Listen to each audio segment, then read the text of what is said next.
मनुष्यों के विकास और मुक्ति के लिए इतना शक्तिशाली सिस्टम स्थापित होने के बावजूद क्या काशी में रस्मों को करना ज़रूरी है?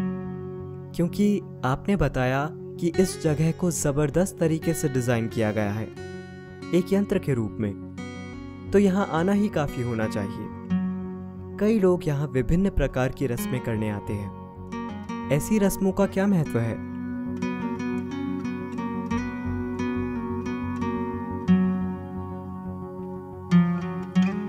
काशी रस्मों से भरी हुई है। यह अनुष्ठानों का केंद्र रहा है। भीतरी प्रक्रिया करने से ज्यादा भरोसेमंद कुछ नहीं होता। वो सबसे अच्छा तरीका है।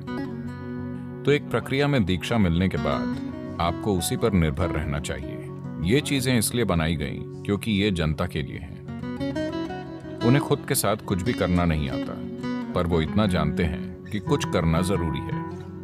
तो इसीलिए एक ऐसा यंत्र और यंत्र के साथ जुड़ी जटिल रस्में करना बहुत उपयोगी है, क्योंकि इससे कई लोगों की एक साथ मदद होती है। एक अनुष्ठान है जिसे सप्तऋषि पूजा कहते हैं।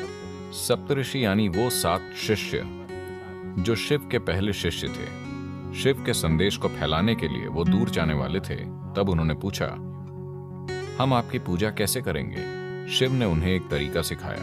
वो बोले, इस तरह कीजिए, मैं आ जाऊंगा। ये पूजा उन्हें सिखाई गई थी। फिर उन्होंने लोगों को सिखाई और आज भी ये उसी रूप में मौजूद है जैसे शिव ने सप्तऋषियों को सिखाई थी। वो प्रक्रिया उन्होंने शुरू की और इस तरह से की कि ऊर्जा के ढेर बनते चले गए। दूसरों को शायद इसका एहसास न हो, मेरे लिए ये एक जीवित सच्चाई है। और लोगों के आंसू बहने लगे। वो नहीं जानते कि ये क्या है। जो इसे कर रहे हैं वो नहीं जानते कि ये कैसे होता है, पर वो सिखाई गई प्रक्रिया के हिसाब से पूजा करके इसे एक सच्चाई बना रहे हैं। देखिए, इस नाव को चलाने वाला व्यक्ति इंजन बनाना नहीं जानता, उसे बस उपयोग करना आता है, जो काफी है। तो उन्होंने बस वैसे पूजा करना सीखा जैसे सप्तऋषि करते थे। 7 लोगों ने बैठकर पूजा की, जो कि जबरदस्त थी। मैंने किसी भी मंदिर में इतनी ऊर्जा कभी नहीं देखी। मैंने कई मंदिर देखे हैं। जहां भी मुझे ऊर्जा महसूस होती है, मैं जाता हूं। मैं वहां प्रार्थना करने नहीं जाता, मैं मांगने नहीं जाता। मैंने जीवन में कभी किसी मंदिर में अभिषेक या पूजा नहीं की है, ठीक है? पर यह एक जबरदस्त विज्ञान है। आपको ध्यान लिंग मंदिर में आकर बैठना चाहिए। ना कोई अनुष्ठान, ना मंत्र, ना पूजा, कुछ भी नहीं। वहां हमेशा बिल्कुल शांति होती है। बस जाकर वहां बैठें और देखें, क्योंकि उसे मूल रूप से ध्यान के लिए बनाया गया है। जिन्हें ध्यान के बारे में कुछ नहीं पता, जिन्हें कोई निर्देश नहीं मिला है, बिना किसी निर्देश के लोग ध्यानमय हो जाते हैं। तो ये तकनीकें हैं, न कि विश्वास प्रणाली। तकनीकें जिनका ध्यान नहीं रखा गया। मेरा आखिरी प्रश्न, जब कोई काशी में आता है तो किस चीज का अनुभव उन्हें यहां जरूर करना चाहिए? सबसे पहले थोड़ी तैयारी करके आइए। मैं कहूंगा कि अगर आप काशी जाने वाले हैं तो कम से कम 3 महीने किसी ध्यान प्रक्रिया में दीक्षा लीजिए। कुछ समय ध्यान कीजिए, थोड़े ज्यादा संवेदनशील और शांत बनिए। अपनी सारी मान्यताएं घर पर छोड़कर आइए। अपनी सारी मान्यताएं घर पर छोड़कर आइए। धन्यवाद, धन्यवाद सद्गुरु। ये दुनिया की सबसे जटिल और रिफाइंड मशीन है। ये काशी है। ये अद्भुत है कि किसी ने ऐसी जगह बनाई।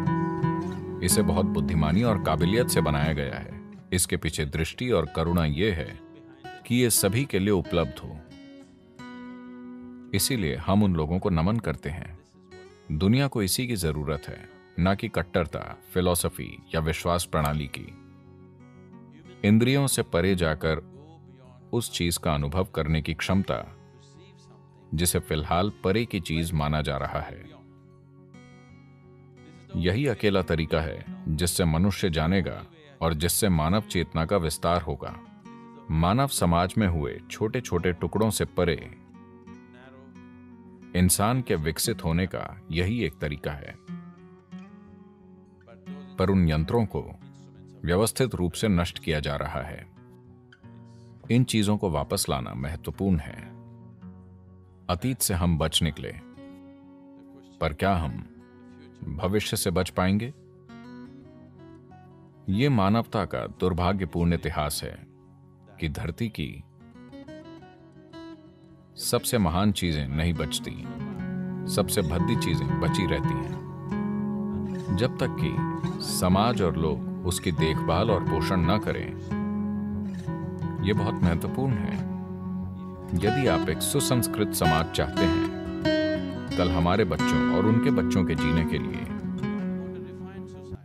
यदि हम समाज में अच्छी संस्कृति चाहते हैं तो यह बहुत जरूरी है कि हम आसपास मौजूद संस्कृति का पोषण करें, वरना भद्दी चीजें वैसे भी हावी हो जाएंगी। भद्दी चीजें आसानी से प्रकट हो जाती हैं। संस्कृति को प्रकट करना बहुत मुश्किल है क्योंकि यह हजारों सालों में विकसित होती है। तो यह हमारी पीढ़ी की जिम्मेदारी है कि हम जीवन के सूक्ष्म पहलुओं को सामने लाएं और किसी तरह उन्हें जीवित रखें जितना हमसे हो पाए। हम एक और काशी नहीं बना सकते, पर मौजूदा काशी को जितना हो सके उतनी अच्छी तरह से संभालें और ज्यादा साधन बनाएं जिनसे मनुष्य बड़ी संभावना से जुड़ पाए। हमें पढ़ने के लिए और किताबों की जरूरत नहीं है, हमें और अधिक व्यावहारिक साधन और तरीके चाहिए जिनसे इंसान खुद के बारे में अपनी समझ का विस्तार कर सके।